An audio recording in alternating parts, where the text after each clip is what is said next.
我就从这一张开始吧。这一张其实是我今天中午的时候完成的哈。那因为我在准备我星期天有一个活动哈，那这些是要送给来参加的人的啊。这其中一张我画了很多很多，还没画完，需要很多，所以陆陆续续的画啊。那这一张是今天完成的。那这一张呢，这个是我上周六参加Jenny 老师、小猫老师还有 Elaine 老师3位老师他们所举办的Centennial Book 他们的读书会啊。在读书会里面当场即时画的一张徽砖。先说这一张好了。这一张是我7月31号我的线下缠绕共识会哈，线下的活动，这个是在活动的现场画的。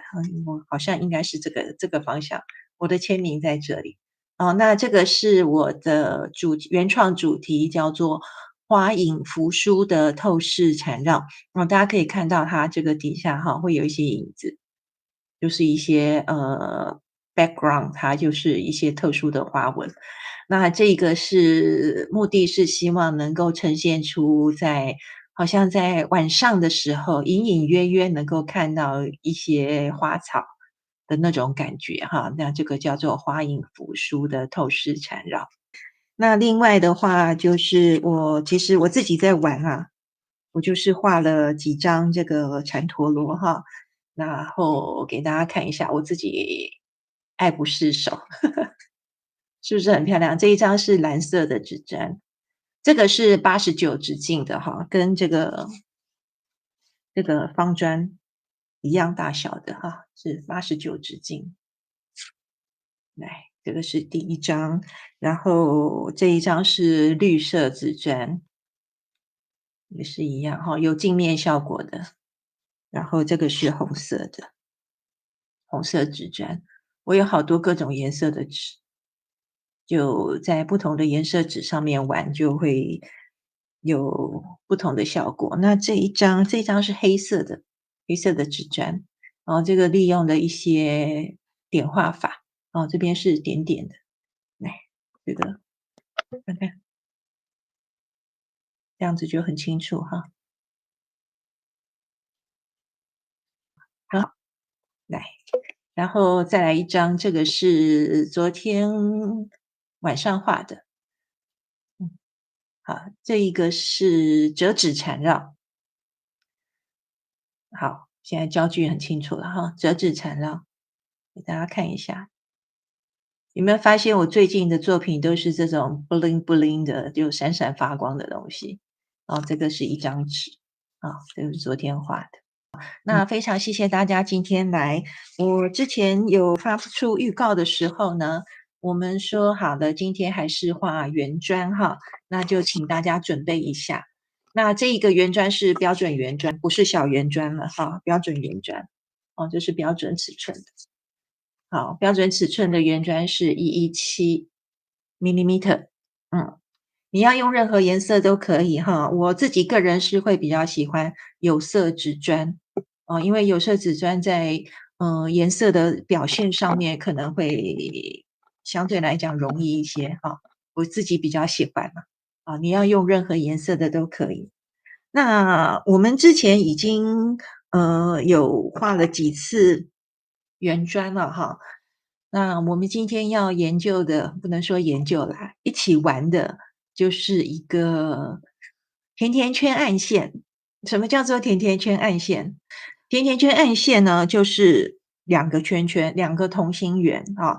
那当然，你也可以把它做成不同心这样子。好，一般来讲，我们做甜甜圈暗线哈，你可以就是这样子叫做同心圆哈。那或者是你可以做这样子，叫做偏心圆。它的表现方法是有一些差异这样子。那我们会做今天会来玩这一个。那像这种的话就是画花环。画花环的时候经常会这样子使用。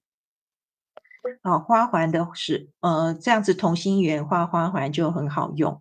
那最常见的就是在圣诞节期间，我们可以画很多圣诞花环，这样还蛮常见的。那原砖是我个人很偏好的一种纸砖哈，所以我觉得还有蛮多可以一起去探讨的。那我们现在就先画一下哈，那徒手就可以了。我大概旁边这边留1公分左右，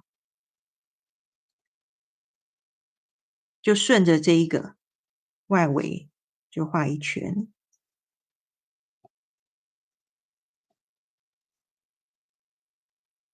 不圆没有关系哦。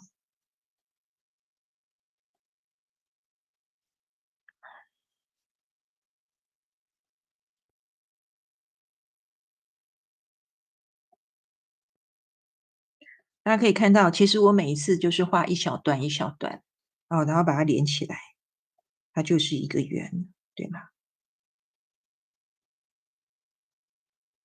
好，然后接下来我要画里面那一圈哈，我那一圈大概就是跟铅笔的这个前面有削的这一段，大概这样子就可以了哈。所以大概是这个位置。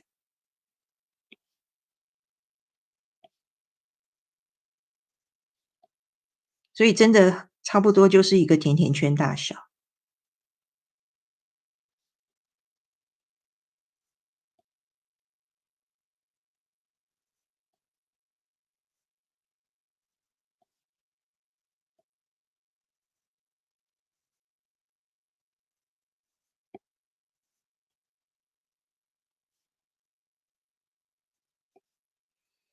好，我们今天比较奇怪啊哈，抽到的都是暗线。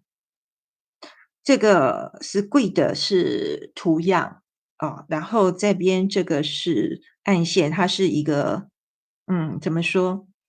蝴蝶结的暗线，然后这个是它要制造出一种效果哈，就是比较抓马，就是可能一些立体啊、明暗对比的一个方式。然后这个 zigzag 它是什么？我也不知道，它是 zigzag 线是这种折线，那可能是一个构图方式吧。然后这边呢是一个圆形的网络与片段，好，然后这边又是一个暗线，然后这个又是一个暗线，那这个是一个就是用图样去堆叠的一个方法哦。那我们今天就主要就是按图样的话，就这一个跟这一个哦。那我们可以就是依这两个来进行创作，OK？好，那我们先来练习一下 Squid，这个应该是官方图样。那我还是简单的说一下它的绘制方法哈。这个图样我很少画，因为我一般比较不喜欢这种有一点张牙舞爪的东西。这个是 SQUID。好，这个图样的第一个步骤呢，是中间哈画几颗小圆珠子哈，那我会说它像明太子一样。那你可以任何形状啦。旁边的就可以画这种小溪形 ABC 的溪，让它这样子凑起来就可以了，不圆也没有关系哈。这是第一步，像明太子或者是福寿螺的卵，对不对？好，第二个步骤就是要画这种延伸出去的线条哈，就是 S 曲线。好，那我们可以稍微有一点胖，或者是你要线条顺一点都可以，这个就看你自己的手顺，不用太在意。反而就是你乱乱的，越乱越好看，越美。它有这一个东西，它画一画会有一点点像海葵，嗯，我知道它中文叫做乌贼，可是我个人更觉得它像海葵，嗯。好，那像这样子，我们画了几个伸出来的触手，它们可能没有重叠在一起。那接下来我们就要画一些会重叠的，就是有交叉的。那它的交叉这个技巧呢，就叫做 draw behind，从后面画。哈，我相信大家如果有接触过缠绕画的话，应该就知道哈，你的缠绕画老师应该都会有教。哦，就是桌柄还画在这个后面，哦，也是一样任意的，就多画一些。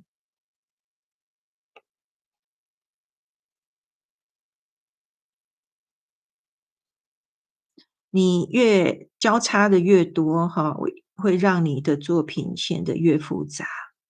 好，我自己觉得最值得花时间去仔细研究的缠绕基本技法呢，就是这个作柄海。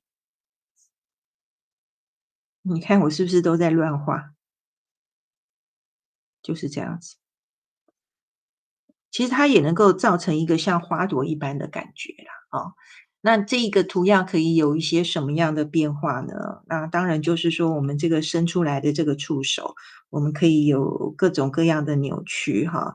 那你也可以变成就是这个触手呢，你可以变成它是像这样子，好，这种形状的，哦，或者是你就是单纯的画，有点像这个叫做什么？柳叶吗？还是竹叶？嗯，哦，像这种形状，你就是改变形状就可以。那甚至你可以画有曲线的，像海带一样，哦，像这种也可以。还能有什么？好，这种是有一点点这样子同样的哈。那再来就是不同样方向的，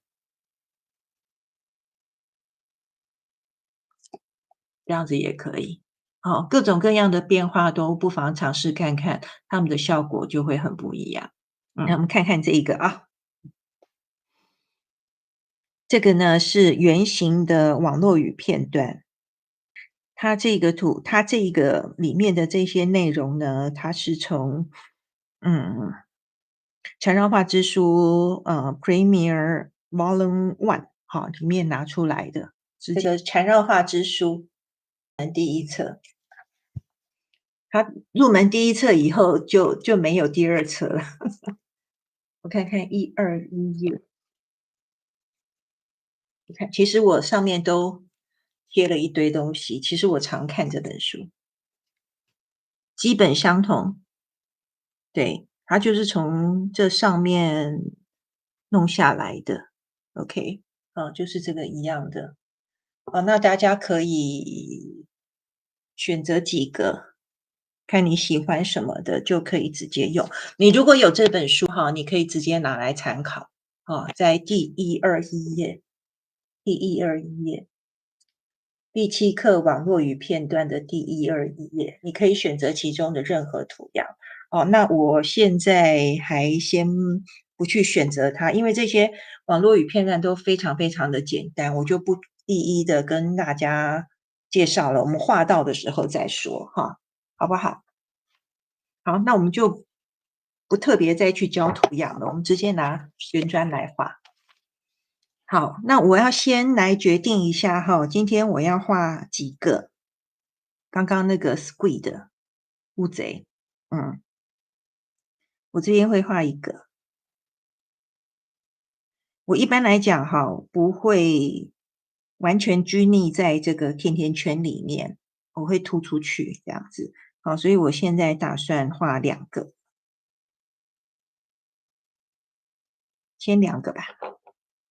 好，然后请拿出你的带针笔，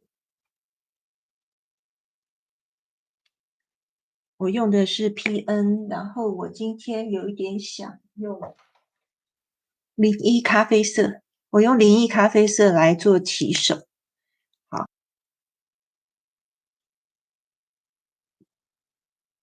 先画一些明太子。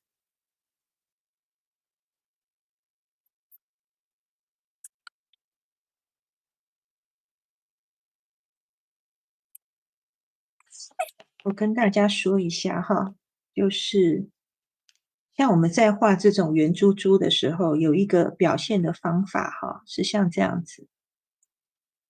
你如果全部涂黑的话，那就是会黑成一坨，对不对？因为我们这个是很大很多的小珠珠是放在一起的。那所以说我们有一种方法哈，就是里面画实心的。那大家可以稍微比较一下哦，你看看哈，像这样子是一个，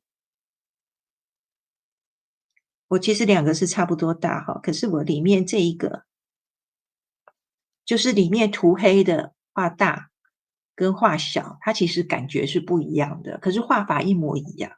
好，所以你可以去试试看你比较喜欢的是哪一种。哦，那再一个就是这两种都是涂实心的，然后再一个就是这样子。那我在涂的时候刻意又留白，又留一个，就更像眼珠子了，对吧？哦，所以有一些不同的变化，都可以去试试看。那我就要在这个里面呢，我就稍微做一点点涂满的这样子的动作。一般来说，我会建议大家哈，画大一点。那一开始如果画像我这样子画很小也没有关系，你下一个画大就好。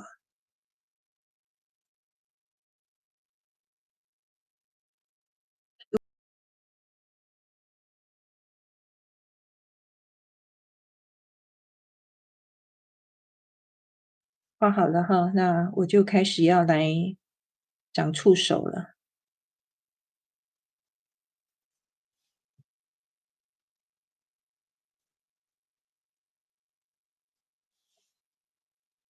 记得旋转纸砖哦。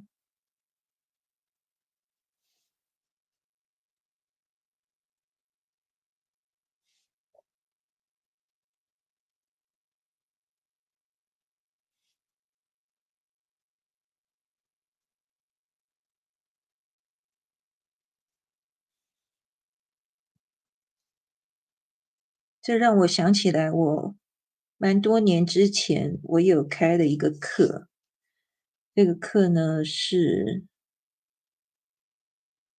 有一个美国的画家哈，叫做雅莲娜· James，他是我非常非常喜欢的一个画家。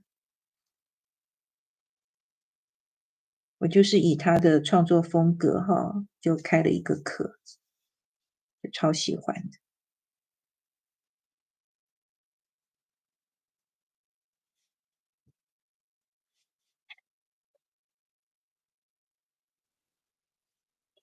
好，我这个时候呢要搭配黑色的笔，我一样拿01的好。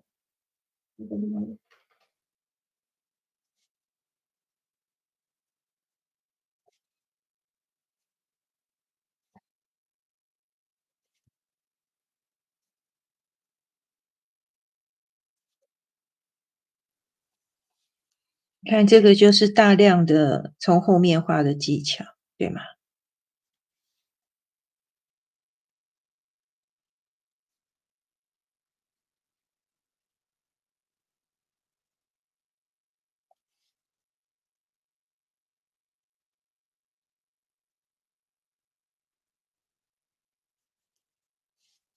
画到你自己觉得差不多了就可以了啊。我稍微描一下，然后我这次使用的描边技巧呢，我没有很精确的描在同一条线上，而是好像稍微有一点点错开，所以你就可以看到哈，这种我是双线的感觉。哦，它会让你的作品呈现一种奇怪的复杂感，因为它的线条会比较乱。所以这个要画的稍微快一点，然后手要放松。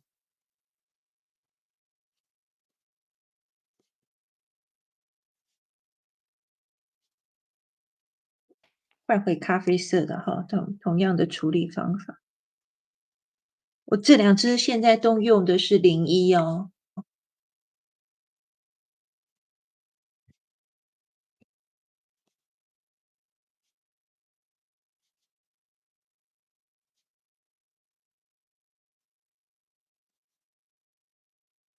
今天用这个方法来画，主要是想跟大家分享，其实缠绕图样哈，你如果画的不是很精确的话哈，其实也没有关系。因为有一些人对于线条的掌握呢，有一点困难哈，不管你是手部的操作或者是其他任何的原因，就是你没有办法像网上的那些大神那样子画的非常的精美哦，那个都是 OK 的，因为每个人的状况不一样。哦，那像我这种比较混乱的线条，其实整体看起来也还不错啊，对不对？好，第一个画完了，我就来画第二个哈。那第二个一样哈，同样的笔具，就这两支，同样的操作方法，只是再画一次而已。那这一次我要把中间这个哈，我这个球球要放大一点，因为刚刚的太小了，这个就大一点。哦，我自己也经常要提醒自己哈，画大画大，不要那么小气。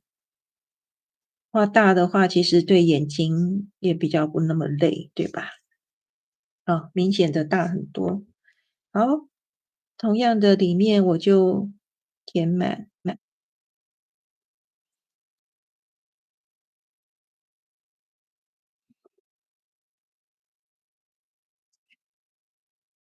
等于就是说我们用内光环线，哦，划定一个区域之后呢，再把它涂满，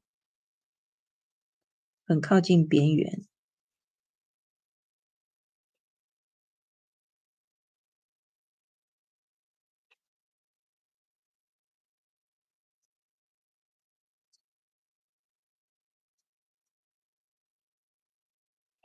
一样哈，这个触须又开始画出来了。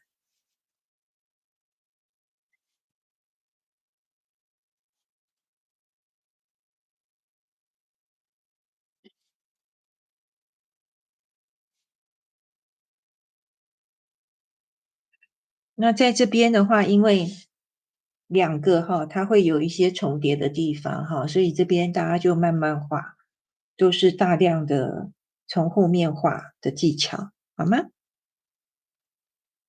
自己搞清楚就好了哦。那当然呢，可以直接哈，直接就画这种双线，这样你等一下就不用再重复再进来画。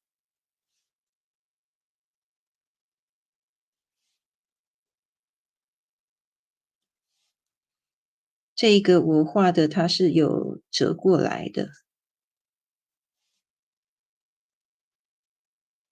这边也拉过来哈。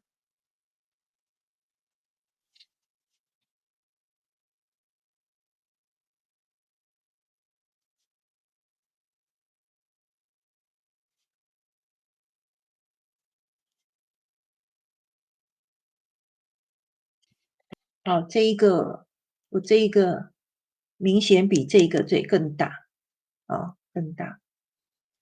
因为材料画官方它其实最推荐的是樱花这个牌子啊，那其实无所谓啦，很多牌子的带针笔都很棒，甚至我经常也不是使用带针笔在作画哦，我很喜欢用一些其他各种不同的笔具去做尝试，因为每一种笔的效果不一样嘛，画出来的效果有时候会给我们很大的惊喜。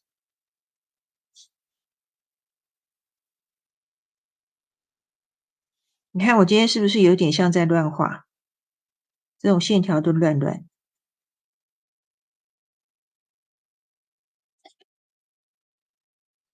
像有一些老师可能会去带那种乐龄班呐，那乐龄班有一些，长辈哈，他们可能就没有办法画非常精细的东西，那我们就会跟这些长辈们就说：“线条抖抖很好看呐，啊，你看我现在就是这种抖来抖去的线条，越抖越好看。”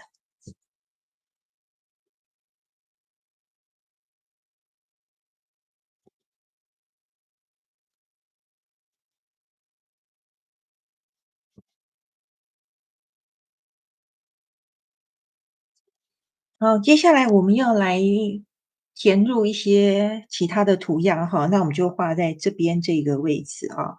那 L5，然后是什么？好，G 跟 G5，我们先3个好不好？L5、F3跟 G5。刚刚说 L5是 L5，哎，L1、2、3、4、5这一个。好，来，我直接画在这里啊。它是一个圆形。好，我们可以在中间画一个三角形哈，然后沿着这个线条，这个拉出去，这个拉出去，这个拉出去，这样就好了。这是一个 F 1、2、3，好，这个图形呢是这样子哈，这一个先画一个圆圈。当然啦，你如果是要画方形的也可以啊。然后这个呢，它是要画4瓣。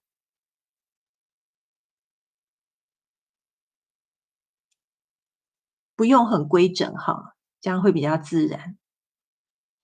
然后呢，外光环线，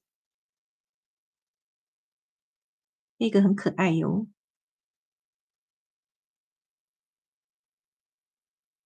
然后在这个空空的地方呢，再画一个涂满的外光环线。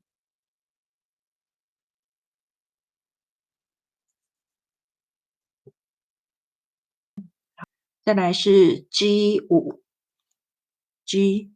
1、2、3、4、5 G5，好。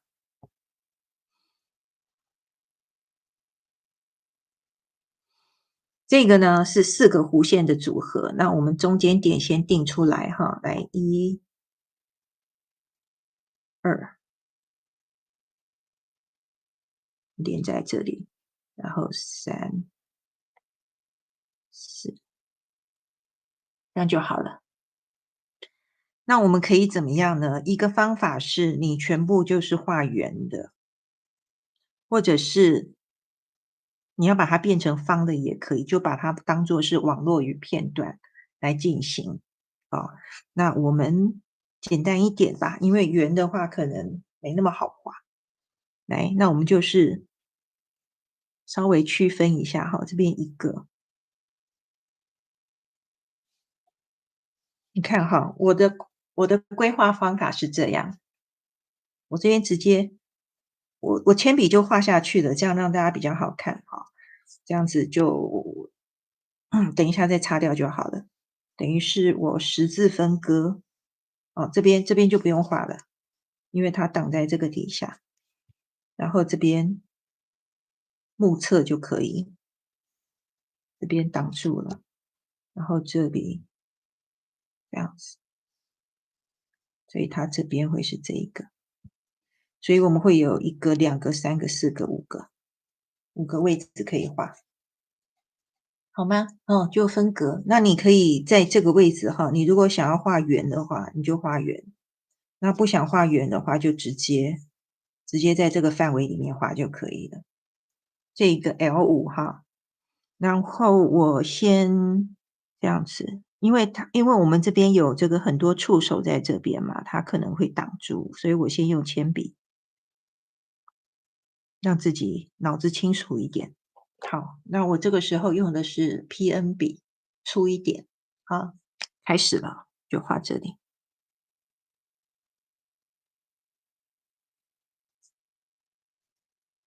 好，我这边要延伸出去到这个地方，这里拉过来。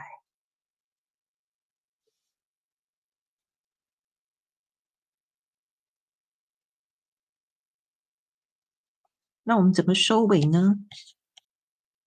我还是画圆好了，没关系。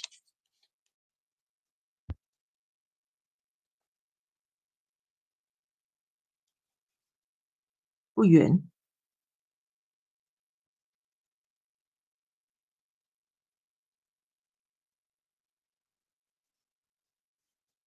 好，我现在做一点在里面哈，我做加粗跟圆画，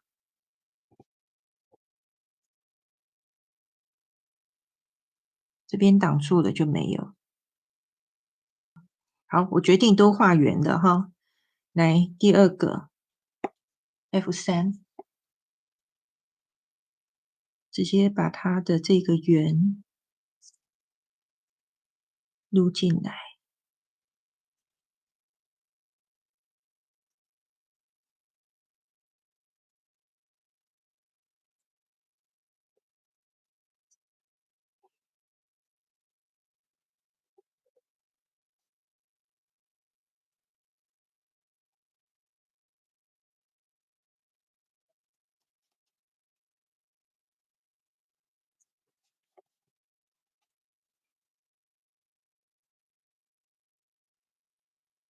我这个第一个哦，这个有点像鸡蛋的造型，没关系，不管它。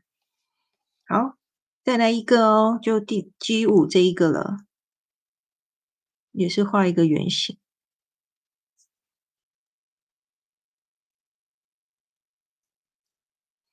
找出中间这一点，然后画半圆、半圆，然后再这一点嘛，再半圆，再半圆。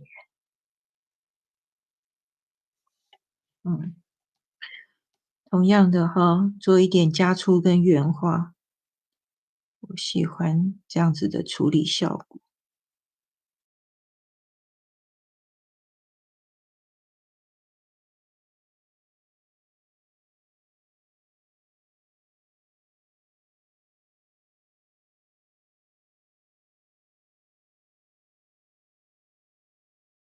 来，A3是这一个，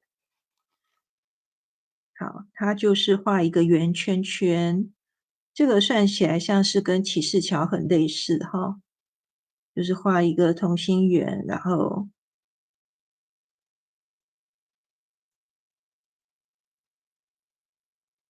一格一格的，然后间隔的涂黑。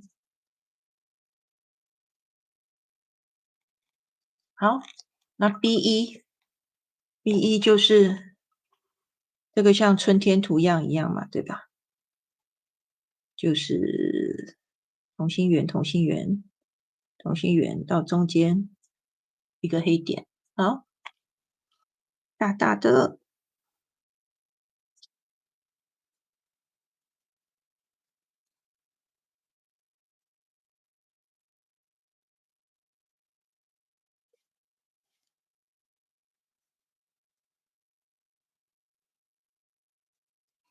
好，我用一个粗一点的笔来补黑，比较快啊。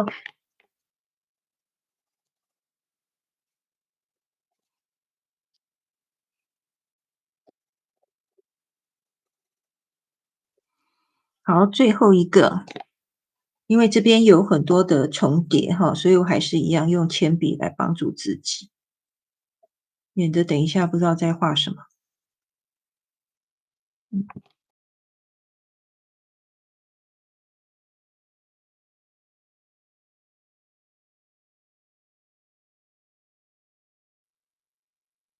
这边我稍微做一点变化哈，我这个做线条粗细的变化，有的线条粗，有的线条细，这样子比较能够分辨得出来到底在画什么。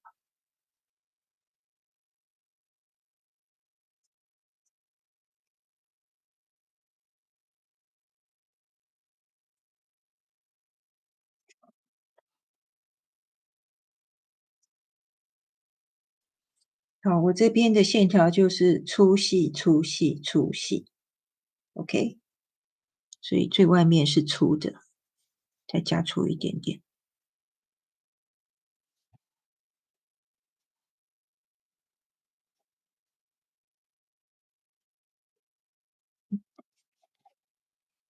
好，我在这个很奇怪的圆圈的这个外围哈，我画一条光环线。Zentangle 公司呢，8月份他们的主题就是光环线，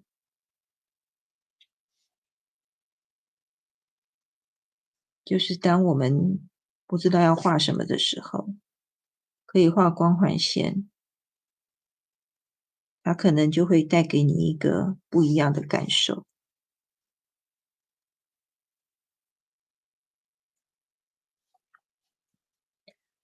里面我也来加一条好了，来，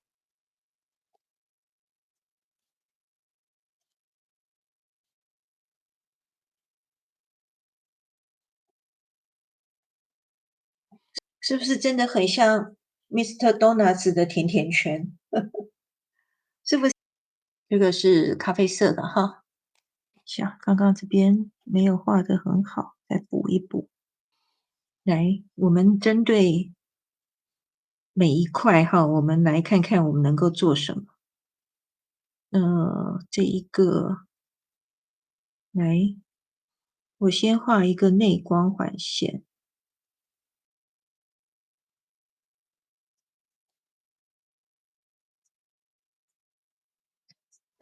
刚刚的线条有缺口，来这边补一下。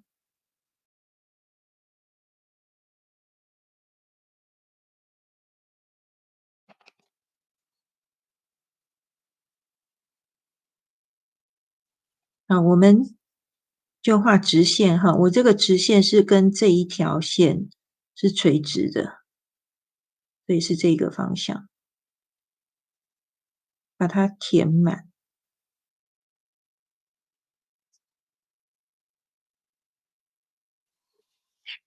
旋转纸砖，啊，我这一条直线跟它垂直。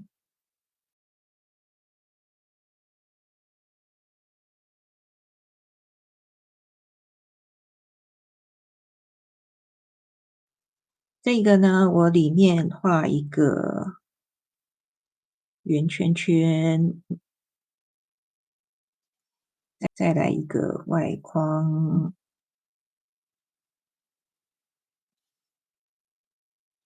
棒棒糖，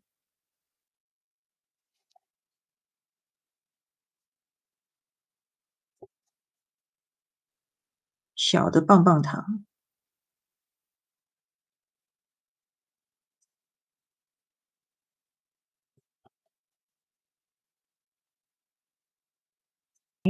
我们搭配这个哈，就很类似的这样子上来，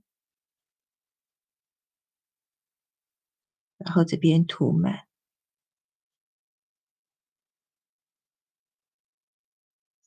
图样的装饰哦，大家不要想得太复杂哦，其实就是这种线条的组合，然后你给它有一点点的色块就可以了。你看我现在为止没有很复杂的东西嘛，对吧？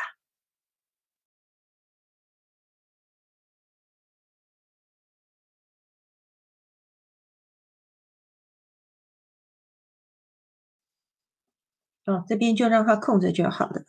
好，那这一块的话，我们就来左右两边各给它一条线就好了，有点像我们在画。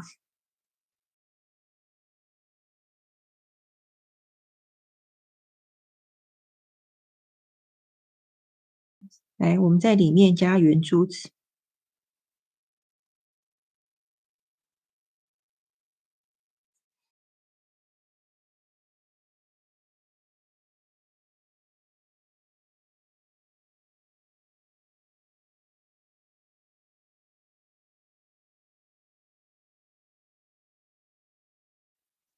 我们把它当做它是一个整体，啊，所以我就在右下这个位置，直接在上面做阴影跟高光，啊，这一个也是直接坐在上面，画一个微笑的阴影。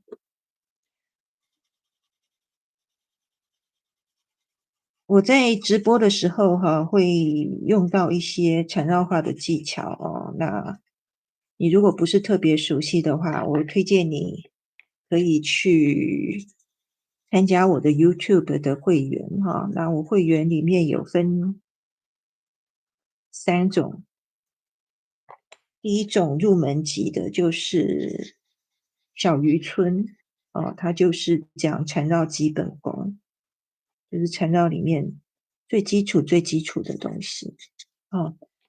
其实很多东西都是从基本功里面衍生出来的，那把基本功练好了之后，其实问题都不大。嗯，来，先用一下我最喜欢的金色笔啊，Jelly Roll Metallic Gold 金色金属金色，稍微做一点点缀吧。我看看有什么地方可以画的。我是一个很喜欢用金色的人，所以经常在我的作品里面多多少少都会有一些金色的装饰。那金色的笔呢，第一推荐当然就是这一支樱花的金属金色哈。那再一个就是 Pentel 的 Dual Metallic，就是所谓的蝴蝶笔。蝴蝶笔的金它里面有闪粉哦，会比我现在用这一支更亮。两支我都很喜欢，也都很推荐。不过蝴蝶笔最近可能比较难买，一些实体店里面可能比较看不到。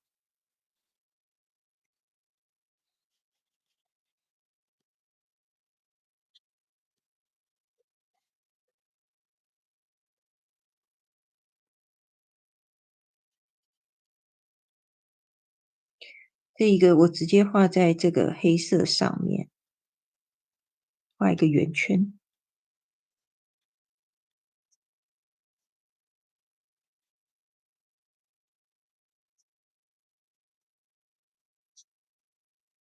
好，一样是铅笔哦。来，我在这里面开始要做一些阴影处理。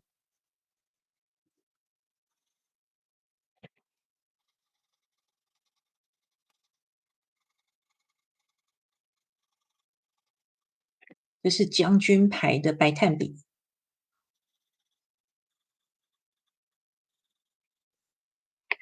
我现在用的这个技巧叫做 embossing，它是立体浮雕的技巧。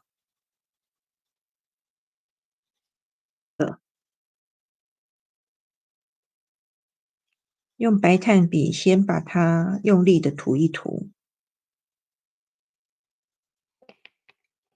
棉花棒稍微匀一下，然后就用铅笔在正中间画一个圆圈，实心的圆，纸擦笔稍微擦一擦，然后用白色的水样笔哈，我这支是 Uni 30的，好，它在笔杆上有泰字，好，这个是 UM153，我最推荐的。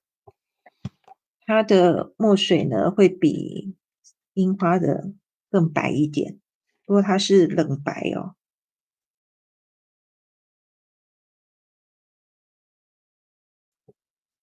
看是不是很快就让它很亮起来？那我们可以在这个金色上面哈，再加一个点，它的整体亮度就会提高。轻轻的一点点就可以。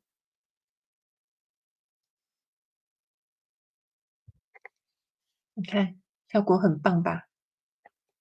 一样用白笔哈，我在里面加一层。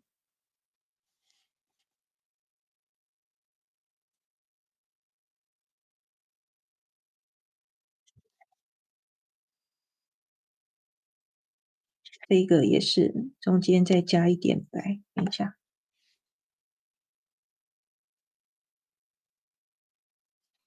这一个直接用点点点一圈，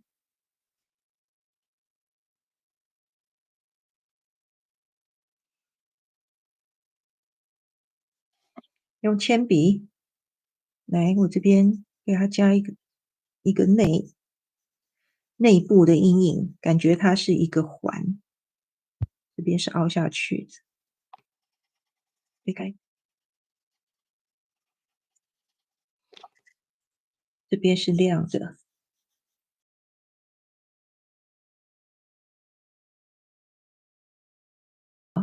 再让它这个白更明显，这边也是。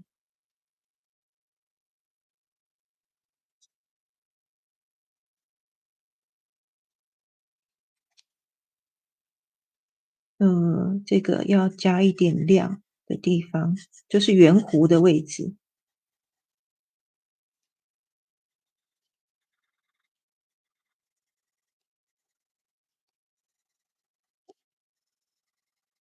棉花棒擦一擦。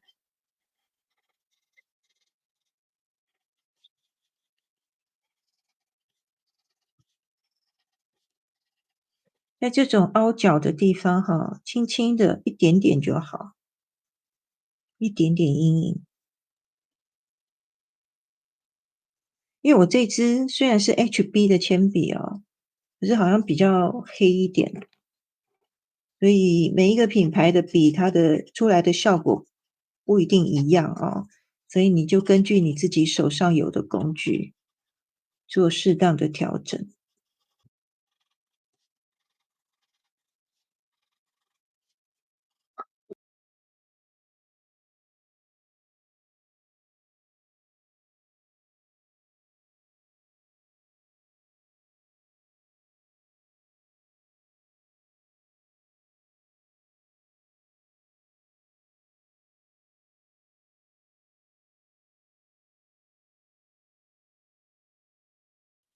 大家可以看到我是往里头推过去哈，我希望它不要有很明显的界限，哦，所以就把它晕开，这样会稍微自然一点。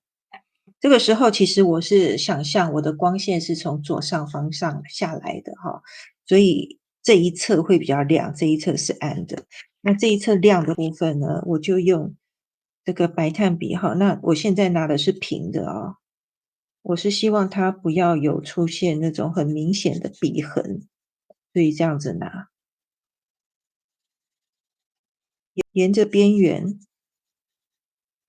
稍微加一下。但是我并没有要加到全部哈，因为光线从这边来，它也只有一半而已。棉花棒稍微擦一擦，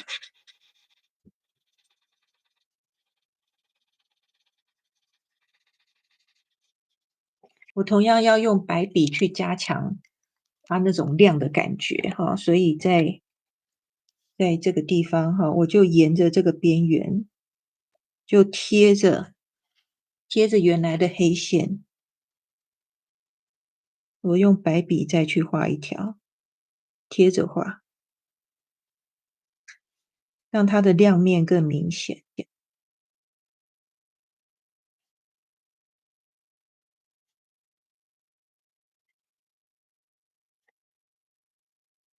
是不是特别亮，像打了光一样，对不对？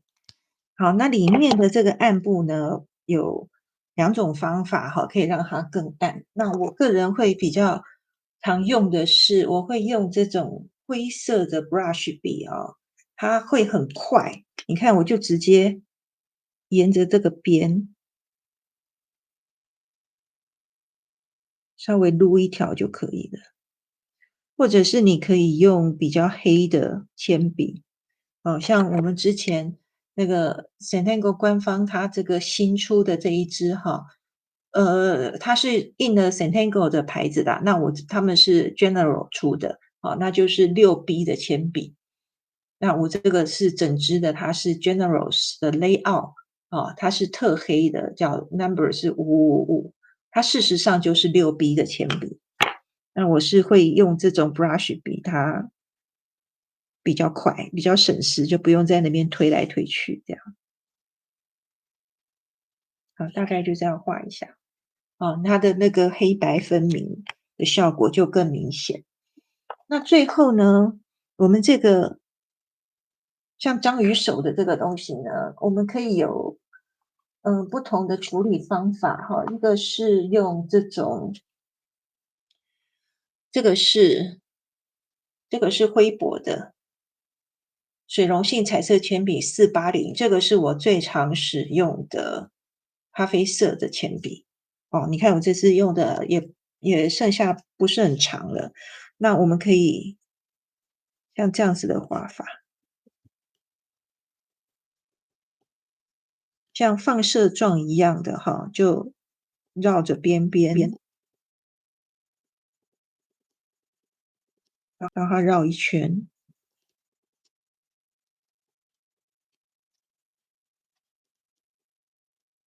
这边也一样哈，要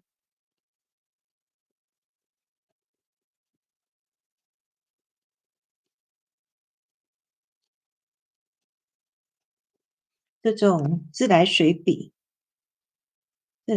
里面装的就是水哈，因为这一支是水溶性的，然后自来水笔稍微把它晕开一下，用往外拉就好了，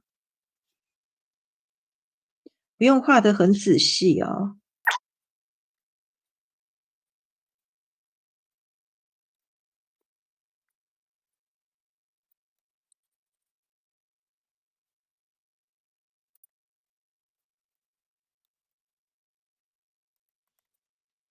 像这种跑得比较远的这个哈，那可以沾着这个笔，这样子给它加颜色，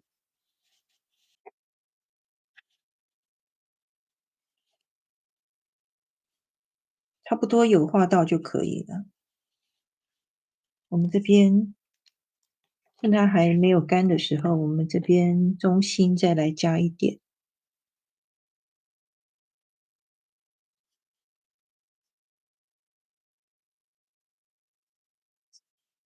因为整体都是光线从这边来哈，所以我们这个白点只要加左上侧这个位置就好了，右边这边是暗面哈，都是阴影，暗暗的就可以。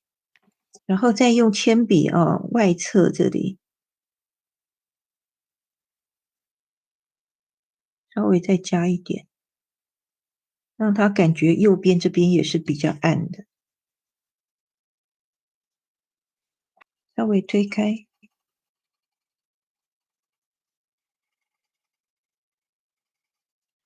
那我们再用这个白笔我们来画一些点点。我很喜欢用点点装饰，因为又简单又好看，很随意的点不用点的太密集。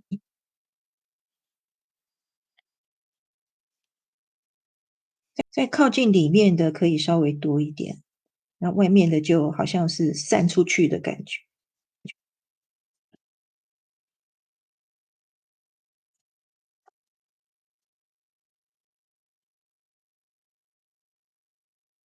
找一个适当的地方签名来，我就来签在这个位置吧。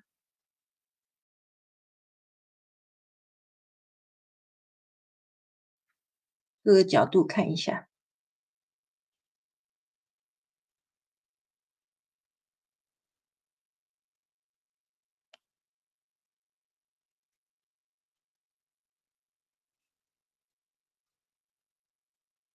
其实材料作品呢，很多你会觉得它特别好看哈，通常就是因为它的光跟影子的关系。好，来，我们来这边加一下。当你在欣赏你的作品的时候，你通常都会觉得这边可以再加一点，那边可以再加一点。我就是这样子的人。来，这边再加了以后，它那个层次感会更明显。